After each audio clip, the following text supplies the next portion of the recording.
y realmente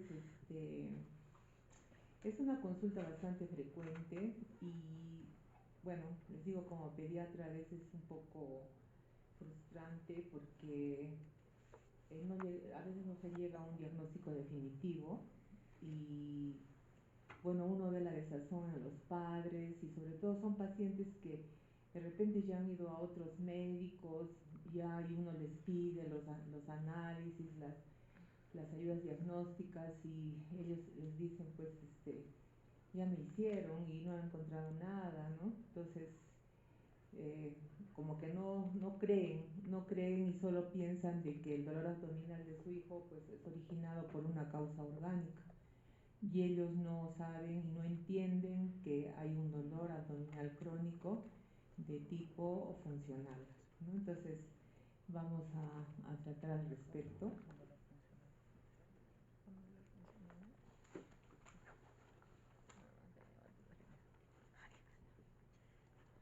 No pasa. O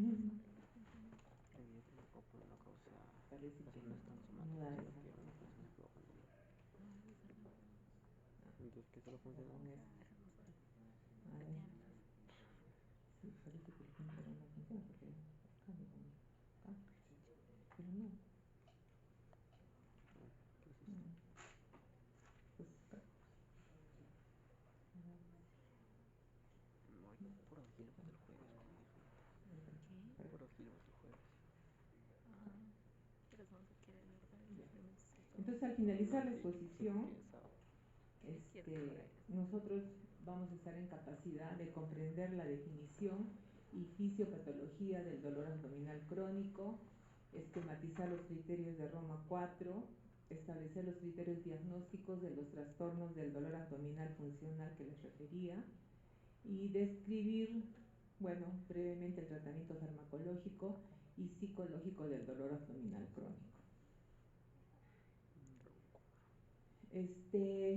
Inicialmente Apley y Nash en 1958 definían este dolor, más que todo lo denominaron dolor abdominal recurrente o recidivante, ¿no? Cuando se presentaba por lo menos 3 episodios de dolor abdominal que interfería realmente con las actividades diarias de los niños e incluso les impedía ir al colegio, ¿no? Y con una duración de aproximadamente 3 meses. Pero luego fueron apareciendo en el 2005, como pueden ustedes ver, la Sociedad de Gastroenterología, Hepatología y Nutrición de Norteamérica y la organización o la Asociación Americana de Pediatría dijeron que no se debería, que no era conveniente el término de dolor abdominal recurrente o recidivante, sino que debería denominarse dolor abdominal crónico, ¿no? Entonces por eso es que está ahí con un aspa y se conoce ahora como el TAC, ¿no? Y ustedes ahí ven una secuencia de fechas, cómo han ido modificándose y aparecen los criterios de Roma 1 en 1988. Y realmente en Roma 1 no se consideró el capítulo de pediatría, sino en los criterios de Roma 2, pero como, bueno, ya se siguió con los otros criterios en los posteriores años, se quedó así, ¿no? Como criterios de Roma 4 que incluía la edad pediátrica, ¿no? Entonces el último es el 2016. Los criterios de Roma viene a ser como un comité de expertos de los temas de gastroenterología que quieren llegar a un consenso. Algunos los critican, pero la mayor parte son aceptados porque precisamente es un consenso de expertos en el tema, ¿no? Entonces, y ya ahí en el 2006 dice que el dolor abdominal crónico es más que todo un dolor que se presenta en los niños con larga duración y que interfiere con las actividades diarias del niño y que no interesa si estos responden a un origen orgánico o funcional, porque antes solo consideraban el orgánico. En cuanto a la epidemiología, la prevalencia real es desconocida en realidad. Y a pesar que han aparecido o hay estudios longitudinales, revelan que entre el 13 al 38% presentan al menos un episodio de dolor abdominal a la semana, y hasta el 24% de los niños, a veces este se prolonga más de 8 semanas. Específicamente en la consulta de gastroenterología pediátrica, el dolor abdominal tiene una prevalencia del 23%, pero en realidad la consulta más frecuente es sobre el síndrome de intestino irritable, ¿no? Entonces, la prevalencia agrupada de trastornos gastrointestinales funcionales relacionados con dolor abdominal es aproximadamente de 13.5%. Y es que es difícil determinar la prevalencia porque, por ejemplo, hay zonas del mundo, como por ejemplo Australia y Asia, que no tienen datos estadísticos, ¿no? Y de lejos hay mayor prevalencia en los países de Sudamérica y también en los países de Asia, frente a los otros países de Europa. Es más frecuente el dolor abdominal en niñas que en niños, como pueden observar, de 15.9% frente a 11.5% en los niños. Y los trastornos psicológicos, el estrés y los eventos traumáticos de la vida aumentan la prevalencia, mientras que la edad y el nivel socioeconómico no juegan un papel importante o no están asociados al origen del dolor. Ahí tenemos un cuadro en la presentación de los trastornos digestivos, de acuerdo siempre a los criterios de Roma, en los niños más pequeños, en el neonato y en el niño pequeño. Como pueden ver, las regurgitaciones, el síndrome de vómitos cíclicos, el cólico del lactante, que van a tener oportunidad ya de ver, que realmente a veces es desesperante porque no se sabe en realidad la causa del cólico del lactante, ¿no? Y es una consulta bastante frecuente en pediatría, en las emergencias sobre todo, porque ya que causa mucho estrés, no solo en la mamá, sino también en toda la familia.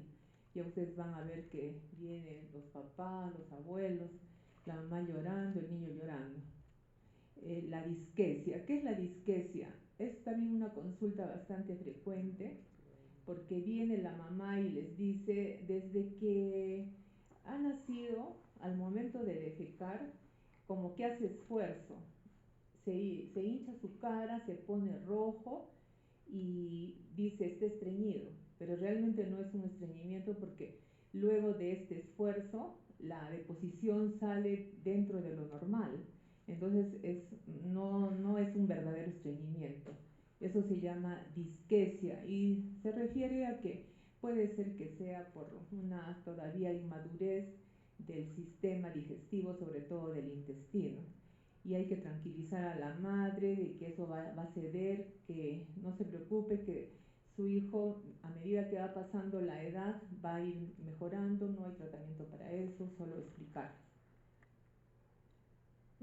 Diarrea funcional y el estreñimiento funcional también que existe, ¿no? De acuerdo al cuadro que pueden ver, a qué edad predomina uno y otro cuadro.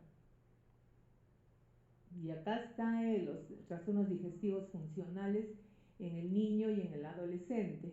También se pueden presentar cuadros de vómitos cíclicos. Hay niños y adolescentes que son vomitadores. Es su única consulta y no se encuentra realmente la causa. Náuseas funcional, la dispepsia funcional, que ya la vamos a ver, el síndrome del intestino irritable, que es la consulta de gastroenterología más frecuente en pediatría, estreñimiento funcional.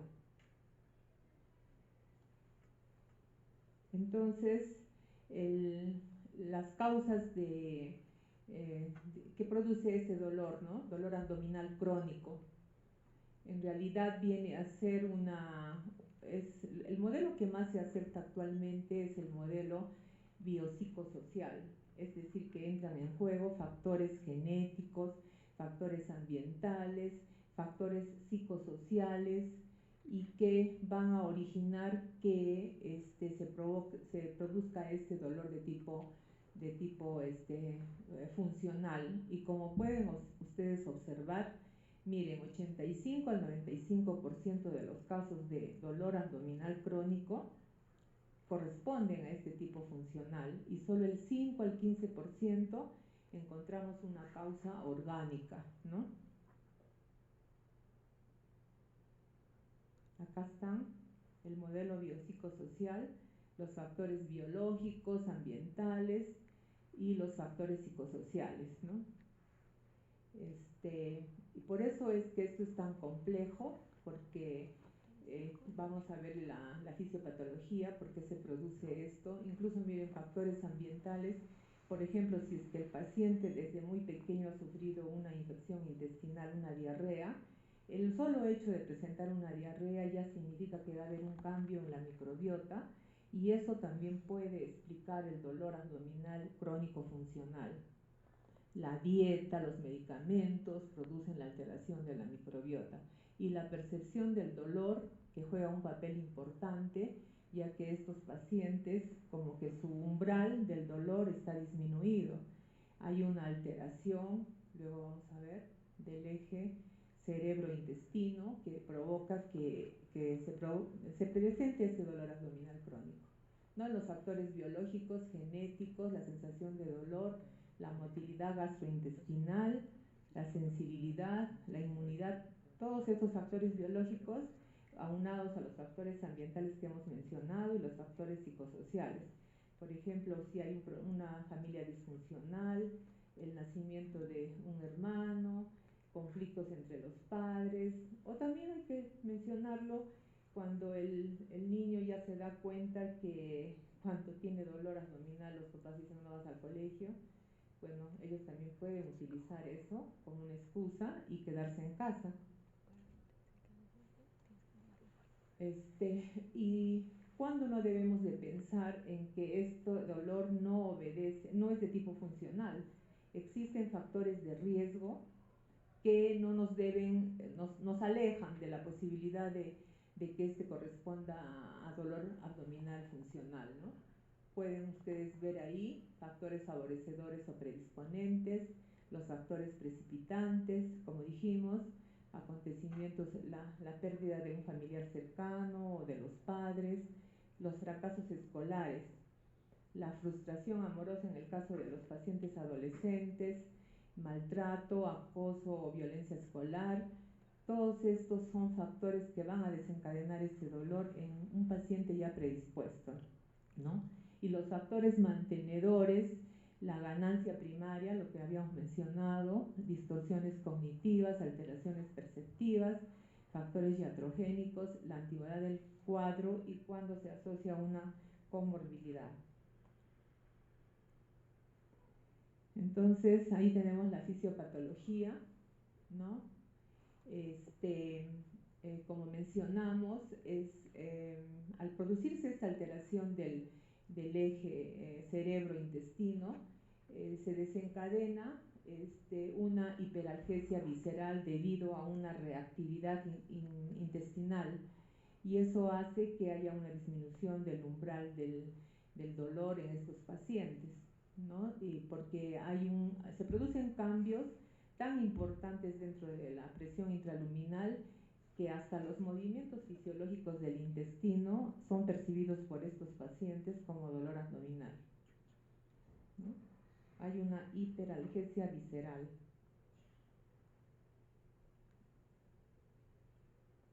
Ahí está esquematizado, ¿no?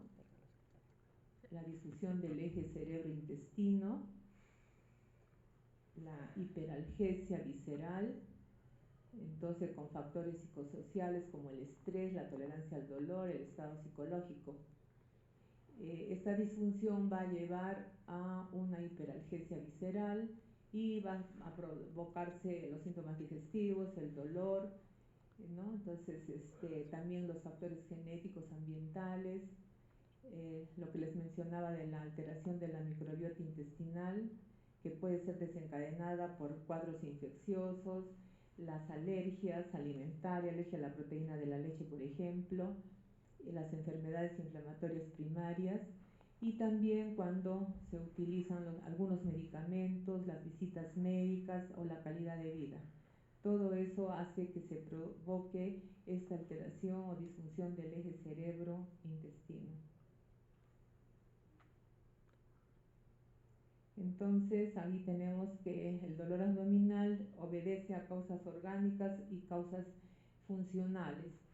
Pero también mencionan que es muy simplista decir este dolor es por una causa orgánica o este dolor es una causa funcional, porque el solo hecho de que a algún paciente o en este caso a un niño le digan que está enfermo, que tiene el dolor, ya de por sí causa estrés y preocupación no solo en el paciente sino también en el entorno familiar. Entonces ahí habría una combinación de ambos factores y no se puede hacer una separación así tan fuerte de que este es funcional y este es orgánico. Miren todas las causas orgánicas de dolor abdominal crónico con sus respectivas características y sobre todo cuál es la ubicación típica, ¿no? Por ejemplo, a ver, vamos a ver el estreñimiento, ¿no? Puede tener las dos causas, orgánica y también funcional. Generalmente nosotros lo vamos a percibir, hay niños que por lo mismo que tienen este cuadro de estreñimiento, muchas veces cuando los padres no verifican, dice, ha entrado al baño, y a veces el niño miente y dice, le preguntan, ¿no has hecho? Sí, sí, sí he hecho. Pero cuando llegan a emergencia con el dolor intenso, uno palpa, ¿no? Lo que se llama la cuerda cólica y precisamente es en el flanco izquierdo. Incluso llegan con impactación fecal porque engañan a los padres, ellos hacen autorretención porque como son heces duras y gruesas, ya les causa dolor. Como saben que les va a doler, pues, y no tienen paciencia para hacerlo, entonces dejan de hacerlo. Y hay niños que han llegado con 7, 8, 10 días de estreñimiento. Entonces ahí ayuda bastante la ubicación típica de todos estos cuadros, ¿no? Reflujo, por ejemplo, gastroesofágico, generalmente hay una sensación de ardor retroesternal y también en los niños más pequeños pueden producirse siempre microaspiraciones que si son más severas puede dar una neumonitis o dificultad respiratoria en estos pacientes. Todavía hay más, otras causas menos comunes, enfermedad inflamatoria intestinal o la inflamatoria pélvica en el caso de las adolescentes. Bueno, esos ya son más fáciles de distinguir por la ubicación precisamente. Y causas raras, ¿no? Los besoares, por ejemplo. Les cuento de una niña de unos 9, 10 años que ingresó al servicio por dolor abdominal intenso y le venía así como intermitente, incluso porque era un poco desnutrida, se pensó en que podía tener tuberculosis enteroperitoneal. Varias veces se interconsultó a cirugía porque el dolor era intenso. Y incluso, me parece que en ese tiempo no teníamos en el hospital todavía tomografía y los padres no tenían recursos para hacerla afuera. Así que los cirujanos decidieron ingresar a hacer una laparotomía. Y cuando encuentran encuentran en el intestino, en el estómago, cantidades enormes, ovillos. Ovillos, dice que a esta chiquita le gustaba tejer y se comía pedacitos de lana, los residuos, y era como cuando el cirujano hizo un video y cómo salía, era como que estaba dando a luz el intestino, así de gruesos los pedazos de ovillos de lana. Y menos mal que le hicieron entrar al papá, ¿no? Para que mire, porque el papá, claro, estaba preocupado porque se le hizo un examen, otro examen, y no teníamos un diagnóstico certero. Entonces, eso también es importante. O también que se comen cabellos. También hemos tenido un caso de niños de este tipo de besoares, y se quejaba pues de dolor, ¿no? Los cuerpos extraños, la pancreatitis, ya sabemos que es en el epigastrio o en el abdomen superior. Más, ¿no? Entonces, por ejemplo, ¿qué es? También niños que tienen litiasis, es increíble, pero ahora hasta niños pequeños pueden tener litiasis renal y cólicos intensos, como han visto en los adultos. Después, bueno, estos casos ya son más raros, la verdad que no he tenido oportunidad de ver nada de esto, solo lo que les digo, litiasis renal, ¿no? Porque lo otro no ha habido oportunidad. Por ejemplo, este síndrome de costilla deslizante nunca he visto. Acá están las causas funcionales, los criterios de Roma, y nos vamos a referir específicamente a la parte del dolor abdominal funcional, ¿no? Entonces vamos a tratar de la dispepsia funcional, el síndrome del intestino irritable, la migraña abdominal y el dolor abdominal funcional no especificado de otra forma. La dispepsia funcional también es frecuente que ven a los padres de que está comiendo y rápidamente se llena o se le distiende el abdomen. Entonces ahí ustedes tienen todos los criterios para hacer este diagnóstico, y tiene que tener uno o más de los síntomas que ven ustedes ahí, como es la plenitud postprandial, la saciedad precoz y el dolor epigástrico de tipo urente, tipo ardor. Esta dispepsia funcional incluso pueden encontrar dos subtipos, como ven, el síndrome del disconfort postprandial, básicamente lo que hemos referido, la sensación de plenitud, la distensión abdominal y ¿no? los criterios que apoyan este subtipo. El síndrome del dolor epigástrico, como su nombre lo indica, da la impresión de que fuera un síndrome ulceroso o una gastritis, y puede ser desencadenado a veces por la ingestión de alimentos muy condimentados o con mucha grasa. Acá tienen el algoritmo para el dolor abdominal de tipo dispepsia, ¿no? Cómo tienen que ir escalando los cuadros, porque también es algo importante en ese sentido, de que se puede resolver algunos casos en la atención primaria y no de frente pedir todos los exámenes, los estudios imagenológicos. No está justificado desde el inicio, y eso implica también costo a los padres, ¿no?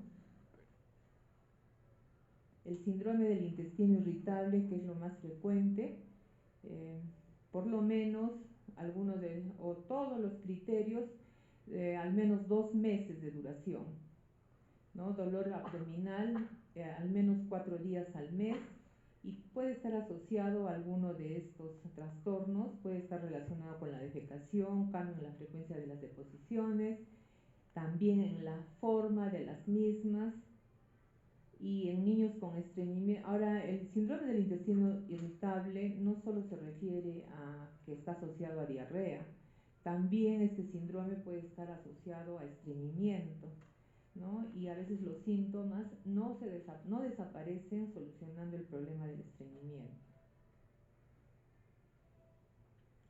Acá también está su algoritmo, cómo se va descartando las diversas patologías. La migraña abdominal, así es, tiene varios síntomas que también encuentran ustedes en la migraña clásica que conocen con el dolor intenso, la náusea, el vómito. Hay una migraña abdominal, y como comprenderán también es un dolor abdominal intenso, ¿no? Intenso, y que se presenta en forma paroxística. Y ese sí obliga al niño, o es discapacitante, ¿no? Y puede puede estar asociado con dos o más de los siguientes síntomas, como ven ustedes ahí: anorexia, náuseas, vómitos, cefalea, la fotofobia y la palidez. Y el dolor abdominal funcional no especificado, se hace el diagnóstico por lo menos 2 meses previos al diagnóstico. Debe tener 4 o más episodios por cada mes. Dolor abdominal episódico o continuo que no solamente ocurre con los eventos fisiológicos. Criterios insuficientes para etiquetarlo de los cuadros clínicos anteriores. Y los síntomas no pueden ser atribuidos a otra enfermedad. El diagnóstico, como en todas las patologías, la base es hacer una buena historia clínica. Estos pacientes realmente tienen que ser atendidos con mucha paciencia. No se puede hacer una historia con una consulta cualquiera. Por lo menos va a llevar una media hora o 40 minutos para hacer un buen interrogatorio, y sobre todo para que el médico se dé cuenta del ambiente que hay en ese hogar, ¿no? Cómo es la relación de los papás con el paciente, y estudiar, ¿no? Si hay algún antecedente importante, de repente ha habido alguna pelea entre los papás, o ha fallecido la abuela o un familiar cercano. Entonces, también en el examen físico hay que tener en cuenta para detectar los signos de alarma, para más bien pensar en que no es un dolor abdominal funcional, sino más bien obedece a una causa orgánica, ¿no? Entonces, la historia clínica exhaustiva, no solo te duele, dónde te duele, sino en qué momento se presenta, cuánto le dura, cómo cede, qué lo desencadena, ¿no? Para nosotros tener una idea más completa. ¿Qué más se presenta con el dolor? Si tiene, por ejemplo, fiebre, vómitos, falta de apetito, ¿no? Y si ese dolor modifica su actividad diaria, si interrumpe el sueño. Y nosotros también durante la entrevista nos vamos a dar cuenta de la personalidad del niño, cómo es su comportamiento durante la entrevista. La exploración física tiene que ser completa, y sobre todo tenemos que hacer una valoración de cómo está su peso, la talla, cómo está yendo su crecimiento, es decir, hacer una verdadera valoración del estado nutricional, la coloración de la piel y mucosas, y determinar en el examen del abdomen cuál es la zona dolorosa, para que por lo menos nos dé una idea, de acuerdo a lo que pasamos, la localización más frecuente de las determinadas patologías. El tacto rectal también es importante, pero a determinada edad, ¿no? Y siempre con la presencia de los padres. Entonces,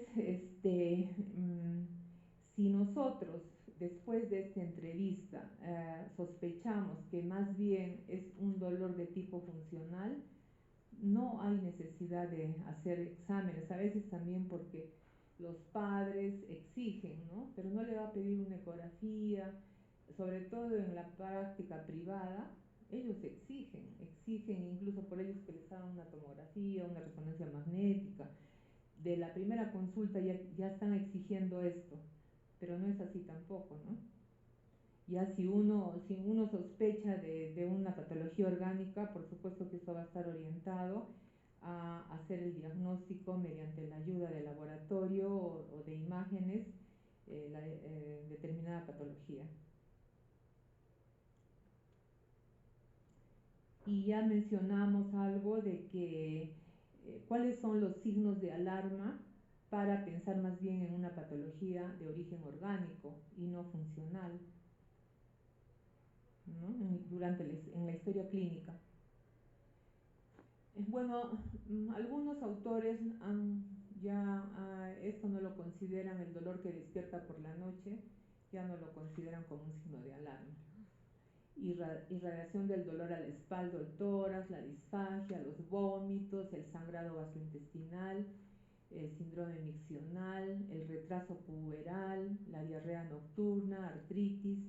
Todos estos cuadros ya nos hacen alejar que responda a una causa funcional. En la exploración física, cuando el dolor abdominal está en el hemiabdomen derecho, porque se nos puede pasar una apendicitis, ¿no?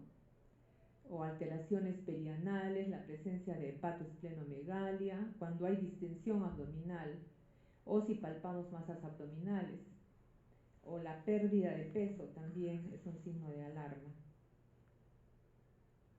Y como en el examen físico detectamos signos de alarma, también hay factores de riesgo psicosociales, ¿no?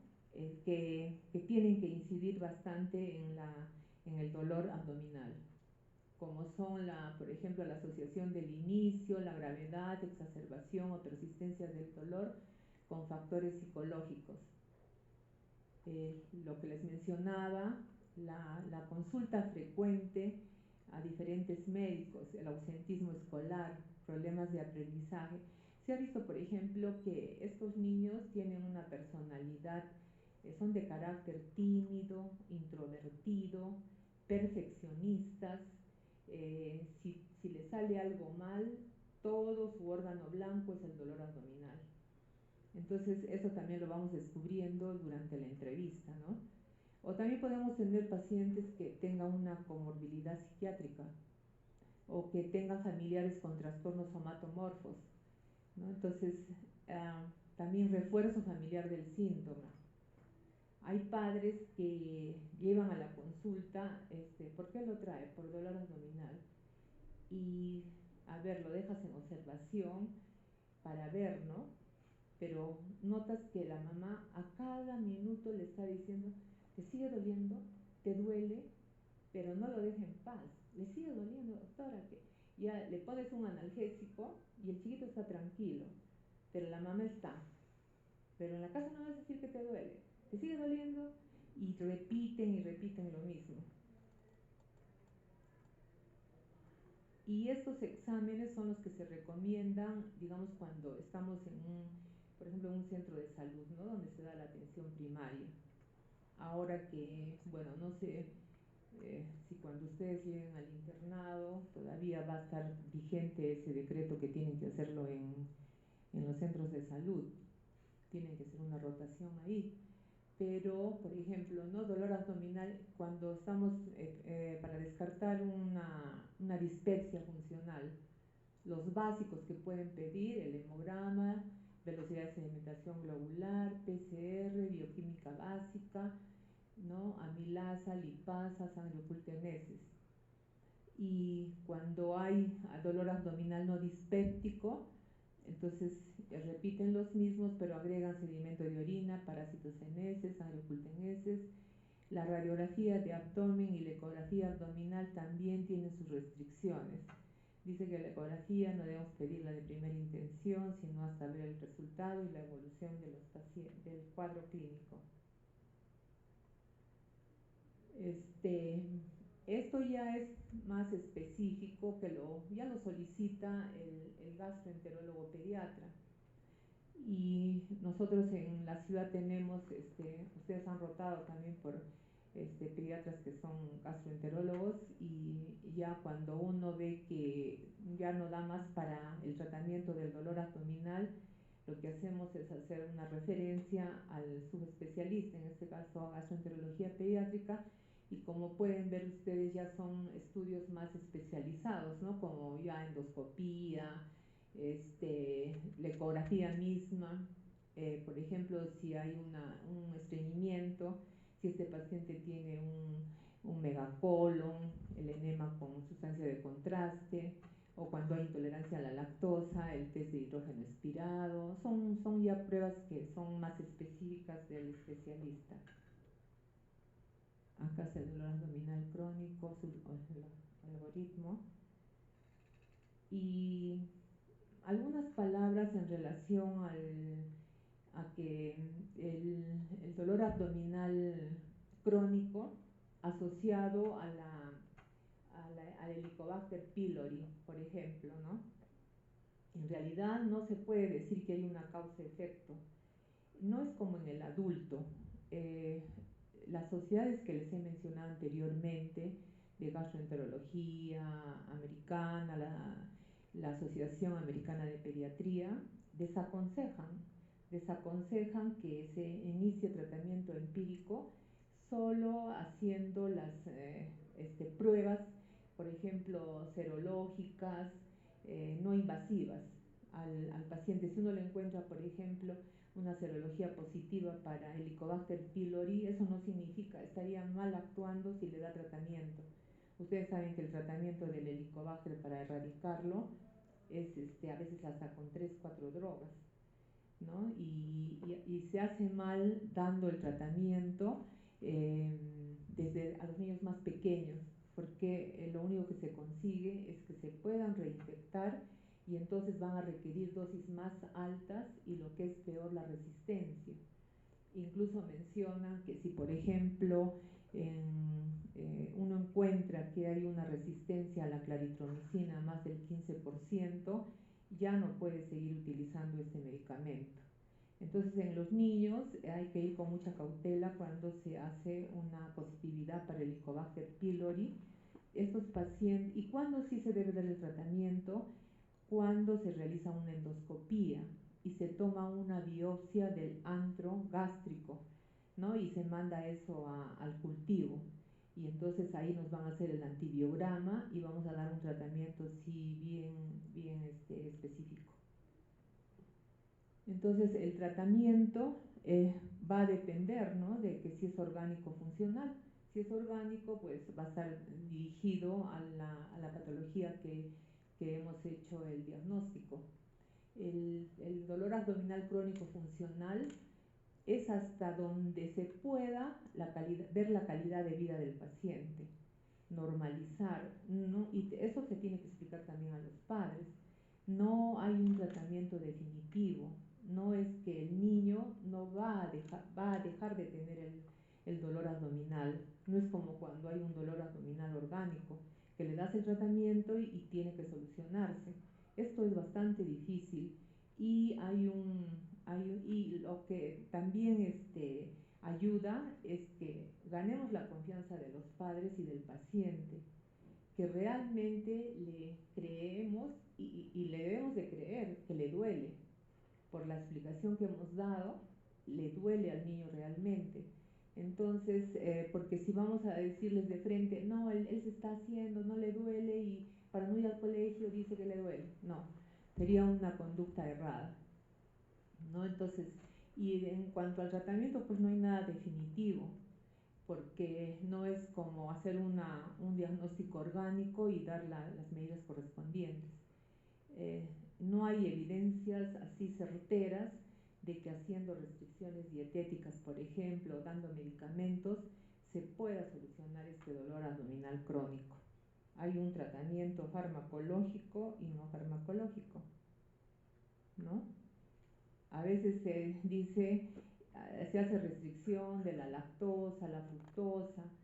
Sí se puede hacer como una prueba terapéutica, ¿no? A ver, se le dice unas 2 semanas, bueno, no le va a dar lácteos, por si uno se está pensando en que puede ser una intolerancia a la lactosa.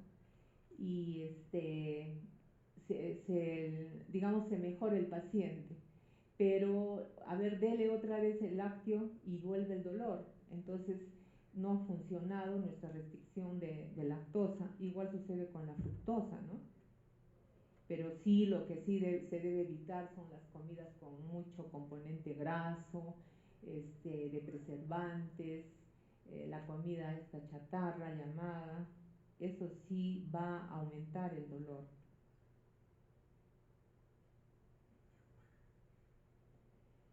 Entonces, también a veces en el caso del estreñimiento, no, consuma alimentos ricos en fibra. Tampoco se tiene que exagerar porque tampoco se ha visto en los estudios que es contundente la solución al problema, ¿no? Acá también entran en juego los probióticos. Los probióticos basados en que, como dijimos, que hay alteración de la microbiota, pero tampoco son contundentes, ¿no? Y para que sea un probiótico que funcione, se recomienda que tiene que ser, son los microorganismos vivos que ayudan a restaurar la flora intestinal, ¿no? Tiene que ser en un número adecuado, por ejemplo, 10 a la 9 o 10 a la 10, y se ha visto que el que mejor funciona es el llamado, el conocido como el Lactobacillus GG, ¿no? Ese es el que mejor resultados ha dado. El abordaje psicológico, por eso también es un equipo multidisciplinario. Cuando nosotros sospechemos de alguna patología o psiquiátrica, también podemos recurrir a psiquiatría infantil o al psicólogo infantil, y él va a tener un abordaje psicológico propio de la especialidad, donde considera una serie de terapias, ¿no? Sobre todo ahí, como ven, la disputa entre los padres, el niño mirando, ¿no? Miren, todos estos tipos de abordaje psicológico lo hacen, ¿no? Terapia cognitivo-conductual, hipnoterapia, la hipnosis, o técnicas basadas en la atención plena, respiraciones profundas, que sí se pueden hacer, relajación muscular, o también la distracción, ahora que tienen el internet y todo eso. El tratamiento farmacológico, tampoco hay mucha evidencia de que esto solucione, ¿no? Son, digamos, paliativos que pueden ayudar, pero no van a solucionar 100% el problema. Y es una larga lista de medicamentos, ¿no? La dispepsia funcional, de acuerdo al síntoma predominante, ¿no? Si, por ejemplo, hemos dicho que hay dos subtipos, uno que es el subtipo donde predomina el dolor tipo ardor, urente, bueno, ahí van a dar resultados los inhibidores de la secreción ácida, ¿no? Como por ejemplo el omeprazol o la misma ranitidina. Y cuando, por ejemplo, son que después de comer se le distiende el abdomen, hay eructos persistentes, pues se puede recurrir al uso de procinéticos,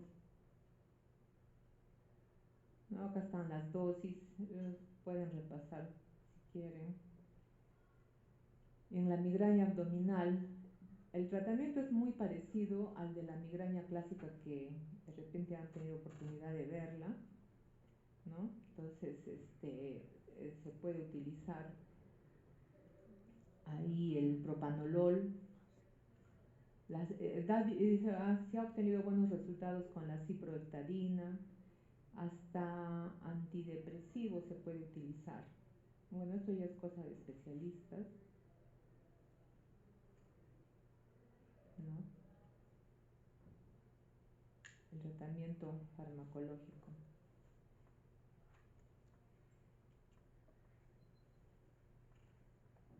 Espasmolíticos. Bueno, en el momento que uno está frente a un dolor, lo que quiere es aliviarle en ese momento, ¿no? Pero ya después la mamá le dice, bueno, eso ya se le está presentando desde hace un año, ya, entonces más facilidad para hacer todas estas interconsultas y terapias que hemos mencionado. Buscapina también. En realidad, el que dicen que da buen resultado es el aceite de menta, pero nosotros no contamos con este aceite, sobre todo si viene en cápsulas con cubierta entérica, porque si no se dispone de esto, se imaginan, la menta le va a provocar más ardor, más dolor tipurente. Entonces, también los antidepresivos. Cada uno de estos medicamentos es de acuerdo al paciente que se tenga, ¿no? Acá tenemos lo que les mencionaba, el Lactobacillus GG.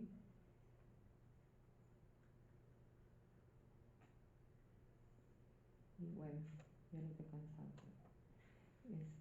Entonces, como les menciono,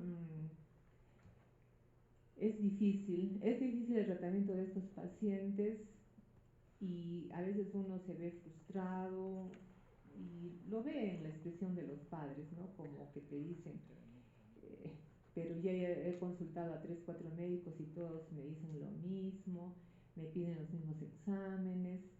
Entonces hay que explicarles bien que la naturaleza del dolor no responde generalmente a ningún tratamiento, no hay nada establecido. Son estudios que están haciendo, pero no hay nada certero. Bueno, les agradezco la asistencia.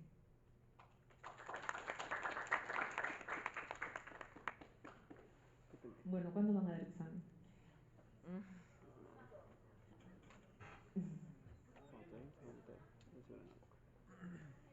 ¿Por qué? Ah, yo pensé que por lo que estaba aplaudiendo. No, no, no, no, no, no. Ya, está bien.